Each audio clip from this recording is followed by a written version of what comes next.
საშინაო სკოლის გაკვეთილებს წარმოგიდგენთ კომპანია Silknet.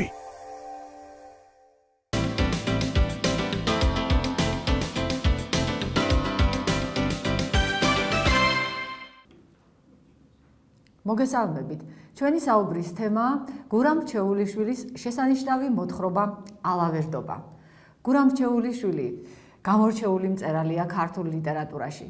მიუხედავად იმისა, რომ იგი ტრაგიკულად გარდაეცვალა 26 წლისა, მან მაინც შეძლო და დაგვიტოვა ძვირფასი ნაწარმოებები. მათ შორის შეიძლება დავასახელოთ შესანიშნავი მოთხრობები სიკვდილი მთებში, უსახელო უფლისციხელი, ნელი ტანგო, მუნჯი ახმედი და სიცოცხლე და სხვა და სხვა. და მათ შორის გამორჩეულია ალავერდობა, რომელიც მწერლის უკანასკნელი მოთხრობა არის. გურამ რჩეულიშვილის მოთხრობები გამოირჩევა საოცარი ენერგიით, სიცოცხლის დიდი სიყვარულით. მოიფრქვევა ეს საოცარი ენერგია, გადამდებია და მკითხველიც აღივსება რაღაცა ძალიან დიდი სიყვარულით მთელი სამყაროს მიმართ, ადამიანების მიმართ. რა თქმა უნდა, მის მოთხრობებში წარმოჩნდებიან პერსონაჟები, რომელთა გულში მიმდინარეობს ბრძოლა ვნებებისა, სურვილებისა, მაგრამ უმრავლეს შემთხვევაში ეს გმირები გამოდიან გამარჯვებულნი, შინაგანად, სულიერად. ისინი არიან ამაღლებულნი და მკითხველსაც არასდროს არ დაავიწყდება ეს პერსონაჟები და მათ შორის არის, რა თქმა უნდა, ალავერდობის მთავარი გმირი გურამი, ეს არის მწერლის ალტერ ეგო. ვახსენეთ, რომ 26 წლის გარდაიცვალა გურამ რჩეულიშვილი ტრაგიკულად და ძალიან სიმბოლური არის თვითონ მისი ეს დაღუპვის ფაქტიც, რადგან ის ისვენებდა ზაფხულში გაგრაში, უცხო გოგონა იხრჩობოდა ზღვაში და მის საშველად გადაეშვა ისიც და სამწუხაროდ მორევმა ჩაითრია და ესე დაიღუპა ახალგაზრდა ჭაბუკი უნიჭიერესი, მაგრამ მან როგორც აღნიშნეთ, შეძლო რომ თავისი სახელი უკვდავეყო თავისი შესანიშნავი ნაწარმოებებით და რაც დრო გავა მის სახელს ალბათ უფრო შეემატება შარავანდედი.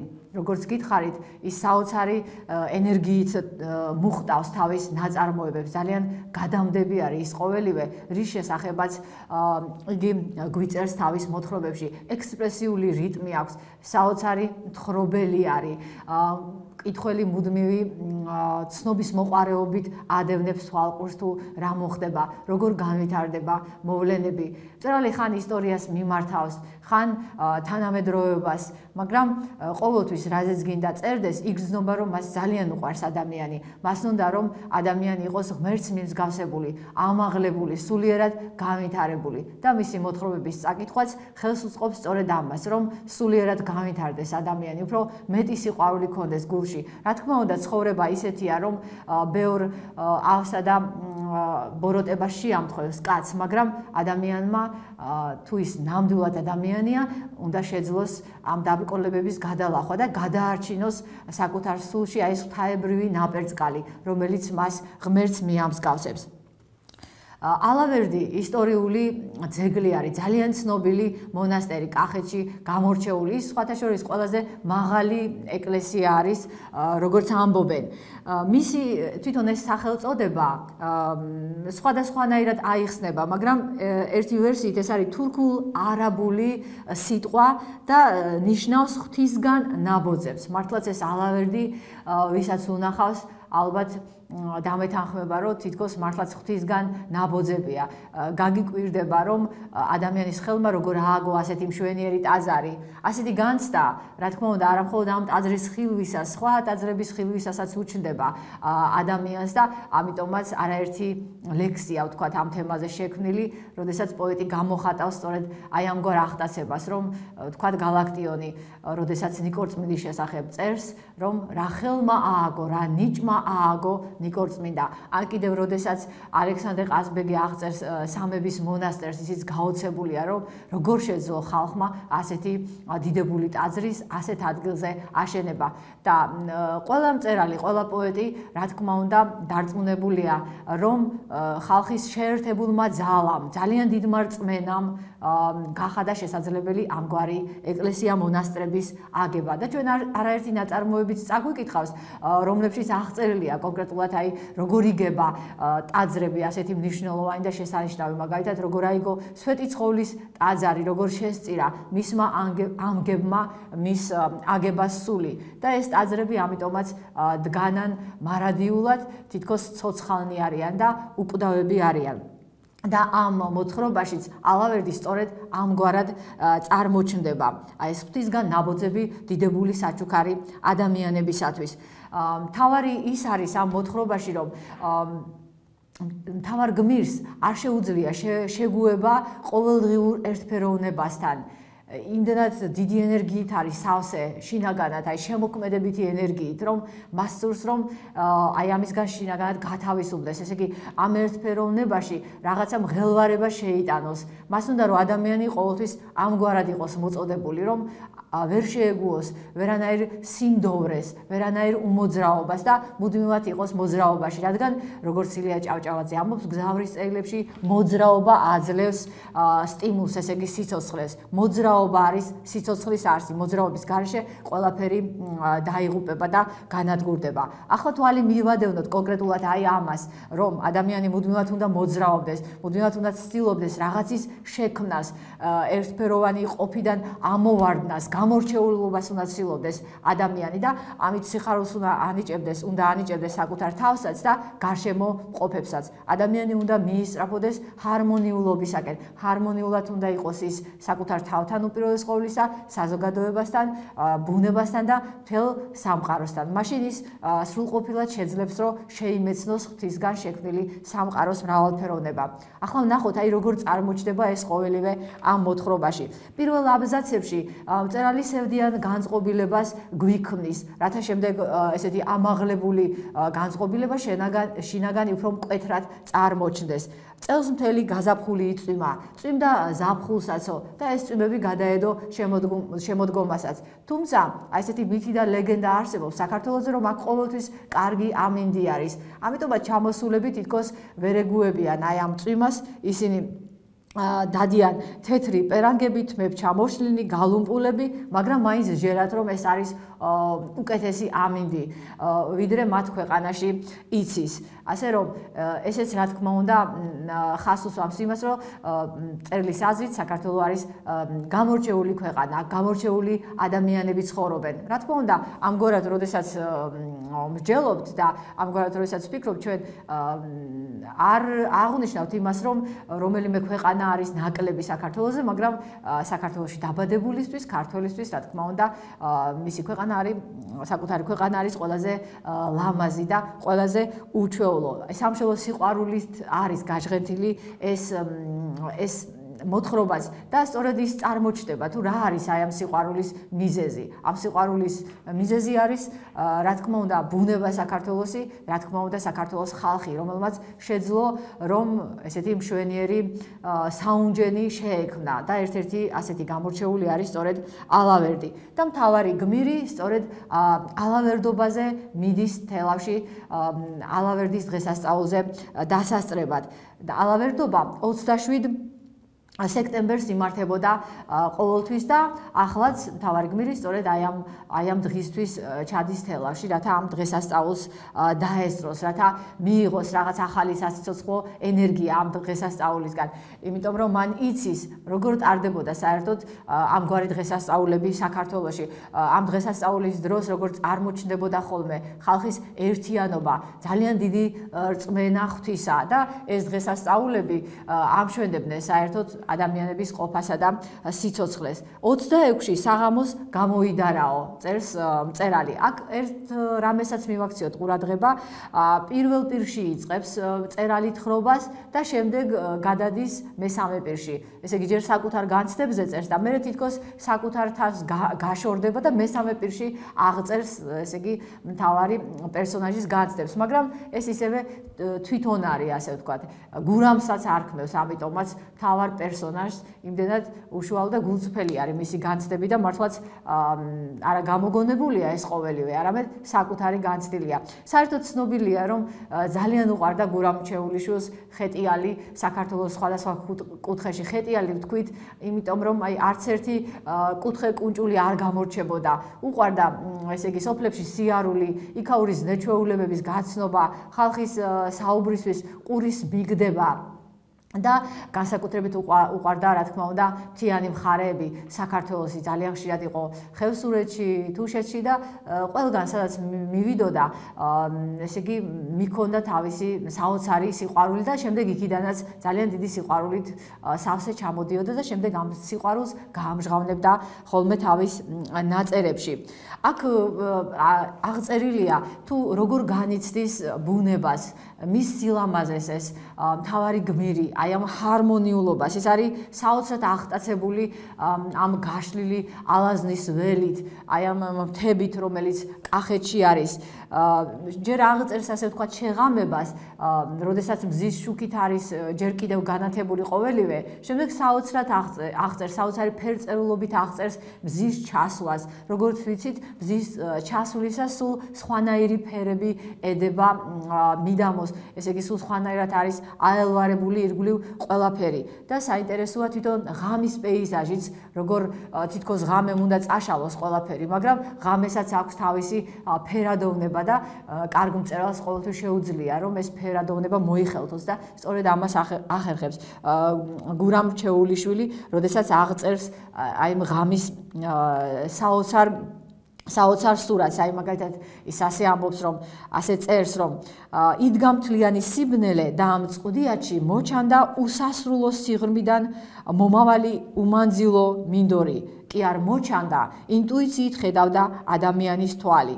შემდეგ ესე იგი ხატავს, როგორ ეჩვევა ადამიანის თვალი ამ სიბნელეს და უცებ საიდანღაც უცნაური ძალით ამოხეთქეს ვარსკვლავებმა. აი ამგვარად როდესაც იტყვი ამოხეთქეს ვარსკვლავებმა, მართლაც ზუსტად მოიხელთებ იმ წამს, როდესაც თვალი ამჩნევს უამრავ ვარსკვლავს ერთად. ვარსკვლავებით არის გადაჭედილი კახეთის ცა. შემდეგ ხატავს, როგორ ამოვარდება პირველი ნიავი, რომელიც საოცრად ელამუნება ირგვლივ ყოველივეს, ისეთი ალერსიანი არის მისი ქროლა და თითქოს მთელი ბუნება, ხეები, მთები აი ამ ნიავის ნებას დაჰყვებიან. პოეტს მწერალს ესმის, როგორ ხმიანობს ათასწლოვანი ჭადარი, თითქოს რაღაც საიდუმლო ხმებით ივსება ირგვლივ ყოველივე. და მას მოესმის, ესე იგი, ცივის მთის ფერდებიდან ალაზნის ჭალებში ჩაშვებული სიმღერები. რა სიმღერებია ეს? ამ სიმღერებს გამოსცემს ყოველივე ირგვლივ რაც არსებობს. ეს იქნება ხე, მთა, ნიავი და წეღანაც რომ აღვნიშნოთ, აი საოცარი ჰარმონიულობით ივსება მთელი სამყარო და მთავარია რომ გმირს აქვს ამის შეგრძნება, რომ ყველაფერი არის ჰარმონიული და უმშვენიერესი და ამ დროს ესე იგი აი პირველ პირში თხრობიდან გადადის მესამე პირში თხრობაში და საკუთარ თავს უკვე წარმოაჩენს შორიდან. თითქოს აი კინოს ხერხებს იყენებს აქ, ხან ახლო ხედიდან აჩვენებს თავის გმირს, ხან შორი ხედიდან და სხვათა შორის ყველა მოვლენაც ასე არის დახატული. თვითონ ამ ტაძარსაც ჯერ შორიდან ვხედავთ, შემდეგ როდესაც გუმბათზე ავარდება მთავარი გმირი, უკვე გუმბათის გადმოსახედიდან ესე იგი მოჩანს ეს ამთელი ალაზნის ველი უმშვენიერესი და ესე იგი მკითხველსაც შეუძლია რომ მთლიანობაშიც აღიქვას ეს ყოველივე და მცირე უმნიშვნელო დეტალებში ძალიან კარგად გაარჩიოს ყოველივე. ზის მთავარი გმირი ერთ-ერთი ციხის ბურჯზე გადახურებს ამ ყოველივეს, ისმენს ამ ხმებს, ხანდახან ციცინათელა გაკრთება სადღაც და რაღაც საოცარი სიამაყით ივსება მისი გული. რამდაბადა მის გულში სიამაყის გრძნობა, რა თქმა უნდა იმან, რომ ის არის ქართველი და ის ყოველივე ამის მფლობელია, ამ მშვენიერი ბუნებისა და ამ მშვენიერი შემოგარენისა.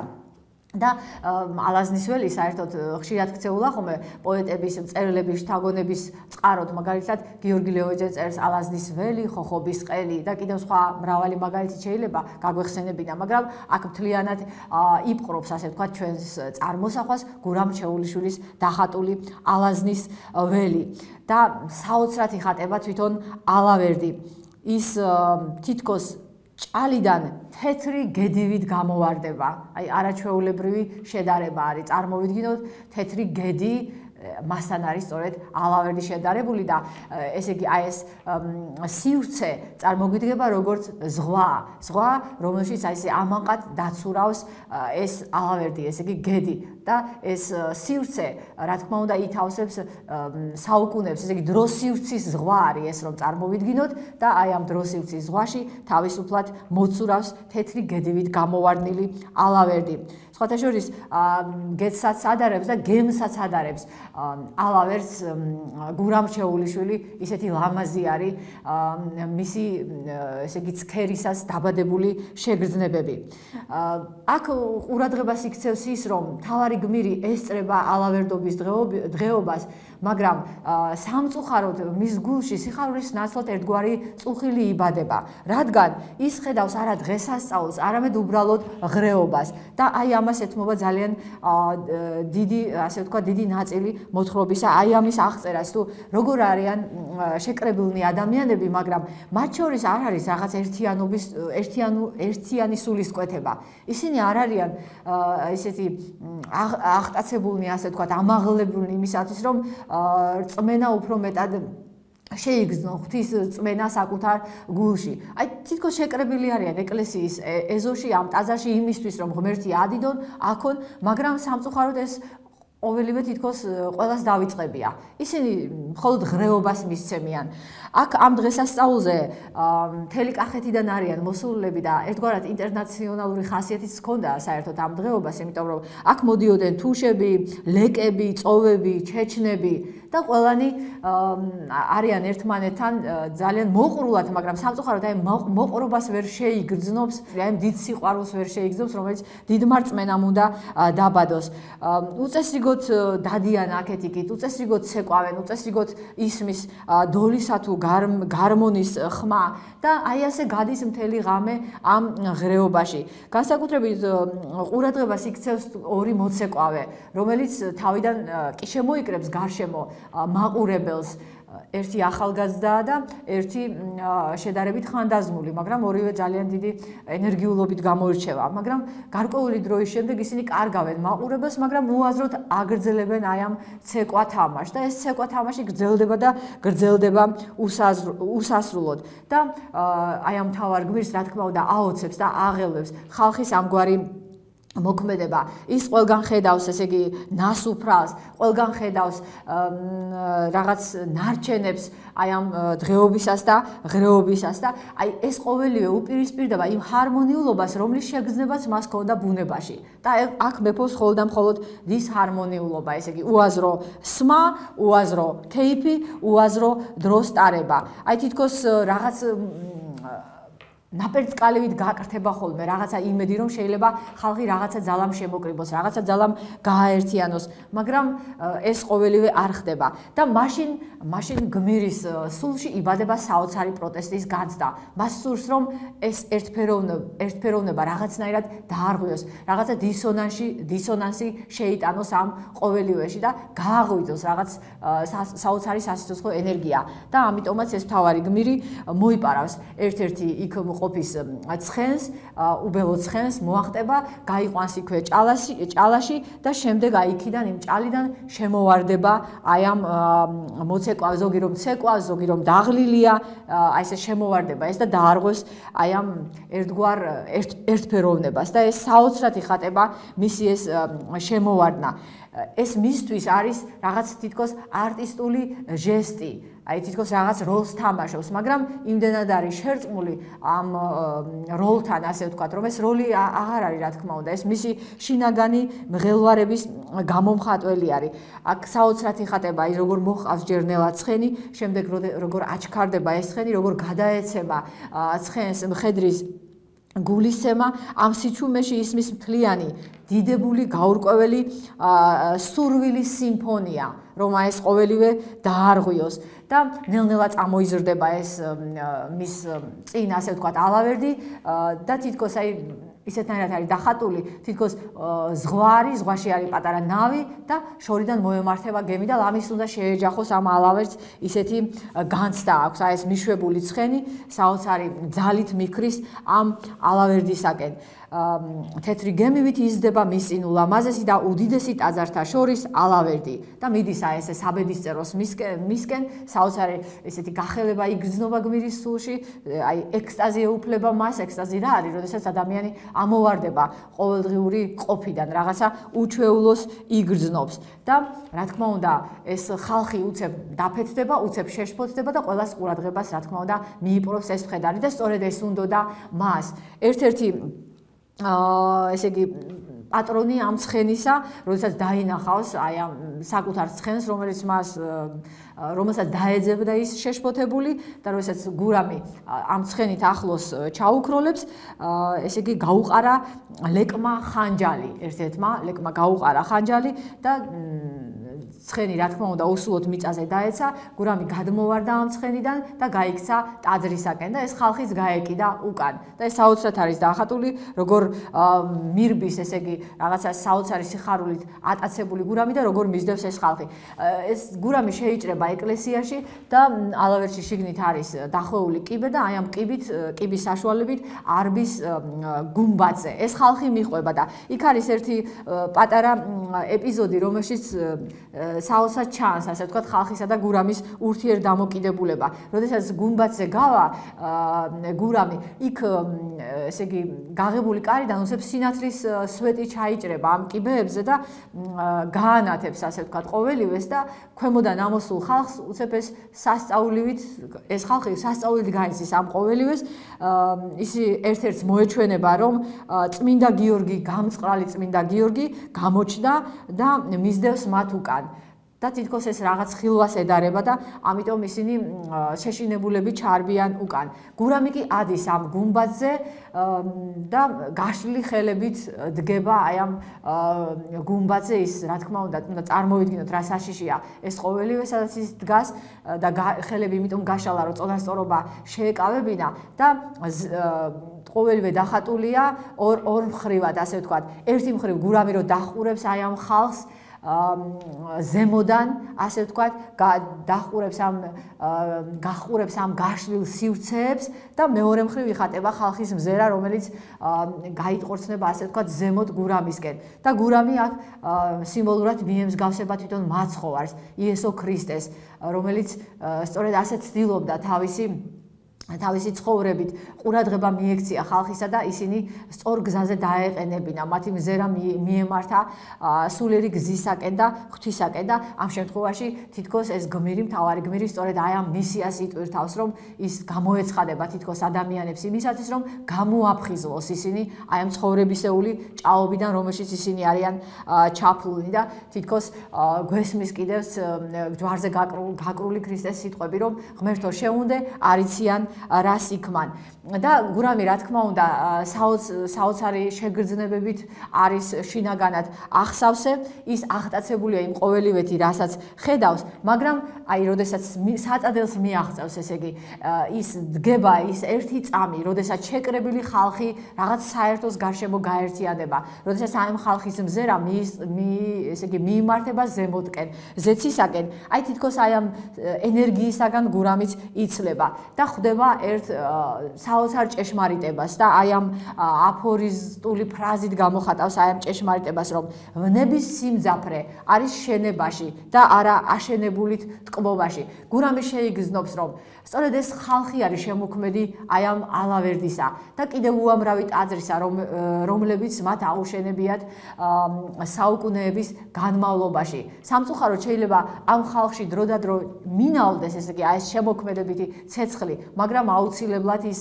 წარმოჩდება, გაღვივდება, აღორძინდება, ცეცხლად გადაიქცევა და მაშინ ხალხი შექმნის აი ასეთ მნიშვნელოვან ტაძრებს და ის ფიქრობს, რომ რა თქმა უნდა, თვითონაც არის შემოქმედი. ეს ყოველივე რაც მან გააკეთა, ასე ვთქვათ, ეს იყო იმისთვის, რომ აი ეს საოცარი რამ შეეგრძნო, რომ თავარი სიხარული მოაქვს აი ამ შენებას, აი ამ პროცესს და არა იმას, რომ შენ დატკბე შენი აშენებულითა და შენ დატკბე შენი შექმნილით. და მოთხრობა მთავრდება აი ამ საოცარი სურათით, როდესაც გურამი იყურება ძირს და ესე იგი აი ამ ყოველივეს შეჰყურებს, რა თქმა უნდა, ახტაცებული და ბედნიერი. რა თქმა უნდა, თავარი გმირი ჩამოდის ტაძრიდან, ის თავის გზაზე მიემართება, ხალხიც რა თქმა უნდა განაგრძობს ჩვეულებრივ ყოფას, მაგრამ ხალხის შთაბეჭდილებიდან ალბათ არასოდეს არ ამოიშლება ის სასწაულებრივი სურათი, რომელიც მან იხილა ამ ტაძრის გუმბათზე. ასე გამომაფხიზლებლად არის მკითხველისთვისაც ეს მოთხრობა და ეს სურათი სამუდამოდ ჩარჩენილი შთაბეჭდილებაში. მე მინდა გირჩიოთ, რომ წაიკითხოთ გურამ ჩეულიშვილის სხვა მოთხრობებიც, რათა აღივსოთ სიცოცხლის დიდი სიყვარულით და განიცადოთ სამყაროს მშვენიერება და სამყაროს მრავალფეროვნება. გმადლობთ ყურადღებისათვის.